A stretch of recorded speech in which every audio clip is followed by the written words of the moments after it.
All welcome back. എന്തെല്ലാം വിശേഷം? എല്ലാവർക്കും സുഖമല്ലേ? അപ്പോൾ ഇന്നത്തെ നല്ലൊരു അടിപൊളി ഇഫ്താർ കോംബോ വീഡിയോ ആണ് കാണിക്കുന്നത്. നമുക്ക് നോമ്പ് തുറക്കുന്ന സമയത്ത് നോമ്പിൻ്റെ ക്ഷീണവും വിശപ്പും ദാഹവും ഒക്കെ പമ്പ കിടക്കാൻ പറ്റിയിട്ടുള്ള ഒരു അടിപൊളി ഡ്രിങ്കിൻ്റെ റെസിപ്പിയും കാണിക്കുന്നുണ്ട്. അതുപോലെ തന്നെ നമ്മുടെ തലശ്ശേരി സ്പെഷ്യൽ തേങ്ങാമുറിയുടെ റെസിപ്പിയും കൂടിയും കാണിക്കുന്നുണ്ട് കേട്ടോ. അപ്പോൾ നമുക്ക് പെട്ടെന്ന് തന്നെ വീഡിയോയിലേക്ക് പോകാമല്ലോ. വീഡിയോയിലേക്ക് പോകുന്നതിന് മുന്നേ ആയിട്ട് നിങ്ങൾക്ക് ചാനൽ ഇഷ്ടപ്പെടുന്നുണ്ട് എന്നുണ്ടെങ്കിൽ പ്ലീസ് ഒന്ന് സബ്സ്ക്രൈബ് ചെയ്ത് സപ്പോർട്ട് ചെയ്യണേ. അപ്പോൾ ആദ്യം തന്നെ നമുക്ക് ഡ്രിങ്ക് റെഡിയാക്കിയിട്ട് ഫ്രിഡ്ജിൽ വെക്കുക കേട്ടോ. ആ ഒരു സ്നാക്ക് റെഡിയാക്കുന്ന സമയമാകുമ്പോഴത്തേക്ക് നല്ലപോലെ തണുത്ത് കിട്ടുമല്ലോ. അപ്പോൾ ഇതാ ഞാനൊരു പാനിലേക്ക് 3 കപ്പ് അത്യാവശ്യം കട്ടിയുള്ള പാലാണ് ഒഴിച്ചിട്ടുള്ളത്. ഫുൾ ഫാറ്റ് മിൽക്ക് തന്നെ എടുക്കാൻ നോക്കുക. ഇനിയിപ്പോൾ ഇതിലേക്ക് അരക്കപ്പ് പാൽപ്പൊടി ചേർത്ത് കൊടുക്കുന്നുണ്ട്. അതുപോലെ തന്നെ അരക്കപ്പ് പഞ്ചസാരയും ചേർക്കുന്നുണ്ട്.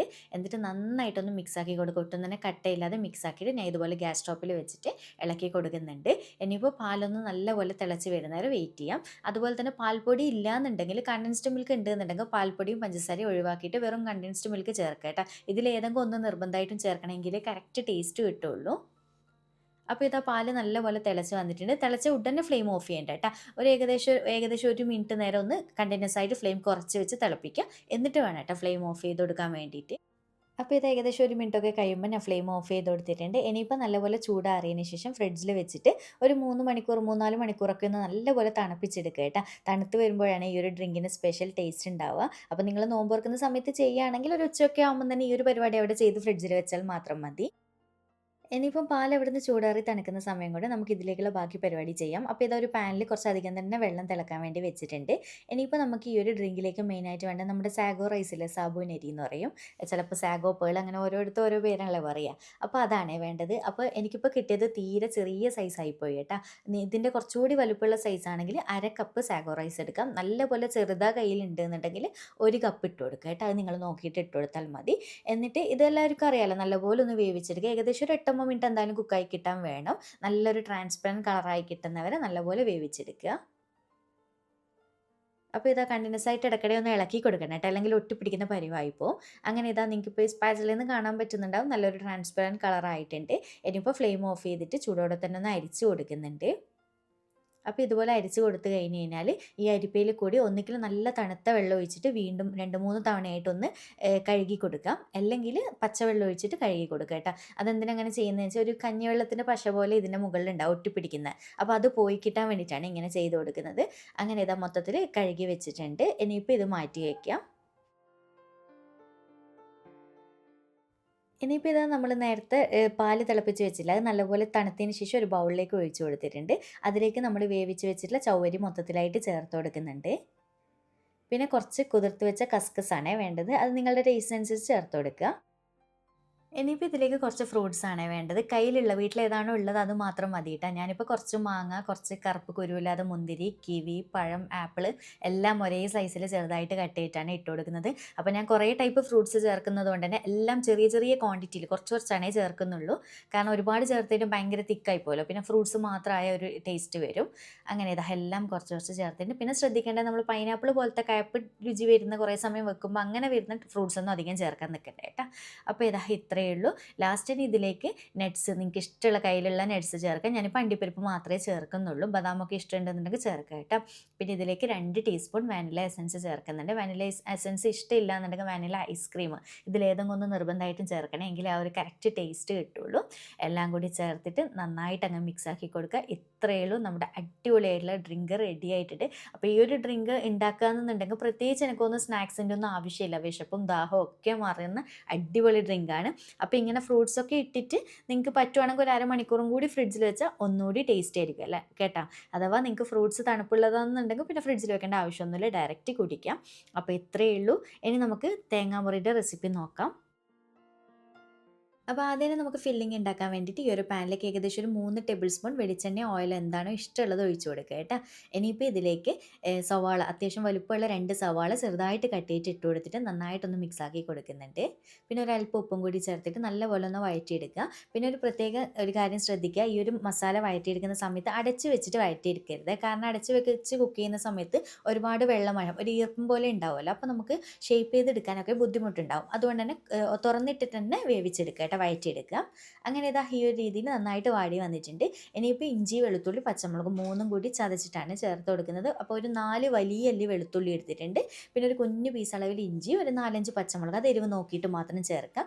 എല്ലാം കൂടി നന്നായിട്ടൊന്ന് ചതച്ചിട്ട് ഇതുപോലെ ചേർത്തിട്ട് നല്ലപോലെ അതിൻ്റെ പച്ച ടേസ്റ്റ് മാറി കിട്ടുന്നവരെ ഒന്ന് വഴറ്റിയെടുക്കുന്നുണ്ട്.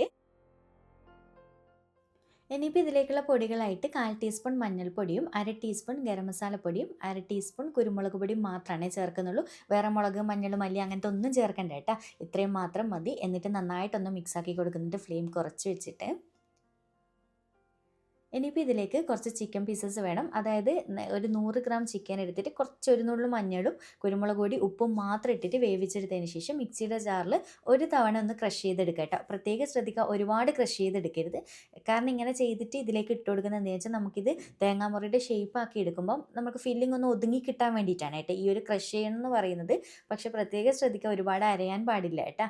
അപ്പോൾ ഇതെല്ലാം കൂടി ചേർത്ത് നന്നായിട്ട് അങ്ങ് മിക്സാക്കി കൊടുത്തിട്ടുണ്ട്. ഇനിയിപ്പോൾ ഇതിലേക്ക് കുറച്ച് മല്ലിയില ചെറുതായിട്ട് കട്ട് ചെയ്തതും അതുപോലെ തന്നെ കറിവേപ്പില കട്ട് ചെയ്തതും ഇട്ടിട്ട് നല്ലപോലെ മിക്സാക്കി കൊടുക്കുന്നുണ്ട്. ഉപ്പൊക്കെ ഒന്ന് ചെക്ക് ചെയ്ത് നോക്കട്ടെ. എരിവ് വേണമെന്നുണ്ടെങ്കിൽ കുരുമുളക് പൊടി ഇട്ട് കൊടുത്താൽ മാത്രം മതി.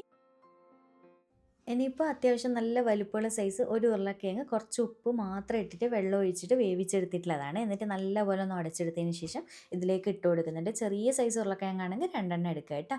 എന്നിട്ട് എന്നാൽ നല്ലപോലെ ഒന്ന് മിക്സാക്കി കൊടുക്കട്ടെ. നമ്മുടെ ഫില്ലിങ്ങിൻ്റെ എല്ലാ സൈഡിലും ഉരുളക്കിഴങ്ങ് ഒന്ന് ജോയിൻ ആയി കിട്ടണം. അങ്ങനെ ഈ ഒരു രീതിയിൽ നന്നായിട്ട് അങ്ങ് മിക്സ് ആക്കിയതിന് ശേഷം ഫ്ലെയിം ഓഫ് ചെയ്ത് കൊടുക്കുക കേട്ടോ. ഇത്രയേ ഉള്ളൂ, നമ്മുടെ ഫില്ലിങ് റെഡി ആയിട്ടുണ്ട്. അങ്ങനെ ഫില്ലിങ് നന്നായിട്ട് ചൂടാറുന്ന സമയം കൊണ്ട് നമുക്കിത് ഒരു മുട്ടയുടെ മിക്സ് റെഡിയാക്കി എടുക്കണം. മിക്സിയുടെ ജാറിലേക്ക് 2 മുട്ട പൊട്ടിച്ച് ഒഴിച്ച് കൊടുത്തിട്ടുണ്ട്. അതിലേക്ക് 1 ടേബിൾ സ്പൂൺ കോൺഫ്ലോറും കൂടി ചേർത്തിട്ട് നന്നായിട്ടൊന്ന് അടിച്ചെടുത്തതിന് ശേഷം ഈ ഒരു ബൗളിലേക്ക് ഒഴിച്ച് കൊടുത്തിട്ടുണ്ട്. ഇനിയിപ്പോൾ അടുത്തത് പെട്ടെന്ന് തന്നെ നമുക്ക് ബേബി കോക്കനട്ട് അല്ലെങ്കിൽ തേങ്ങാമുറി ഷേപ്പ് ചെയ്തെടുക്കാം. അപ്പോൾ ഇത് ഈ ഒരു പ്ലേറ്റിലേക്ക് ഞാൻ ഒരു 2 ടേബിൾ സ്പൂൺ മൈദ എടുത്ത് വെച്ചിട്ടുണ്ട് കേട്ടോ, മൈദപ്പൊടി. പിന്നെ ഇതിലേക്ക് ഒരു 5 പുഴുങ്ങിയ മുട്ടയും നമ്മുടെ ബ്രെഡ് ക്രംസിലെ റൊട്ടിപ്പൊടിയും അതുപോലെ തന്നെ ഫില്ലിങ്ങും പിന്നെ മുട്ടയുടെ മിക്സും എല്ലാം എടുത്ത് സെറ്റാക്കി വെച്ചിട്ടുണ്ട്. ഇനിയിപ്പോൾ പെട്ടെന്ന് തന്നെ പരിപാടി ചെയ്യാം. അപ്പോൾ ഇത് ആദ്യം തന്നെ ഒരു മുട്ട പുഴുങ്ങിയത് എടുത്തിട്ട് ഇതിലേക്ക് മൈദയിലൊന്ന് നന്നായിട്ടൊന്ന് കോട്ട് ചെയ്തെടുക്കുക കേട്ടോ. നമ്മുടെ മുട്ടയുടെ എല്ലാ സൈഡിലും മൈദ എത്തുന്ന രീതിയിൽ ഇങ്ങനെ ചെയ്ത് കൊടുക്കുമ്പോൾ നമ്മളിതിൽ ഫില്ലിങ് ഷേപ്പ് ചെയ്ത് കൊടുക്കുന്ന സമയത്ത് മുട്ടയിൽ നന്നായിട്ട് അവിടെ പിടിച്ചൊട്ടി നിന്നോളും കേട്ടോ. അതിനാണ് ഈ മൈദ കൊണ്ട് ഇങ്ങനെ കോട്ട് ചെയ്യുന്നത്. അപ്പോൾ ഇതുപോലെ കോട്ട് ചെയ്തെടുത്തതിന് ശേഷം നമ്മുടെ ഫില്ലിങ് ഒരല്പം കയ്യിലെടുത്തിട്ട് നല്ലപോലെ ഷേപ്പ് ചെയ്തെടുത്തതിന് ശേഷം ഈ മുട്ടനെ മൊത്തത്തിലൊന്ന് കവർ ചെയ്തെടുക്കുക ഒരു തേങ്ങയുടെ ഷേപ്പായിട്ട്. അങ്ങനെ ഇതാ ഈ ഒരു രീതിയിൽ ഒരു സൈഡ് കുറച്ചൊരു വീതിക്കും ഒരു സൈഡ് കുറച്ചൊന്ന് കൂർത്ത രീതിയിലാണ് ഷേപ്പ് ചെയ്തെടുത്തിട്ടുള്ളത്.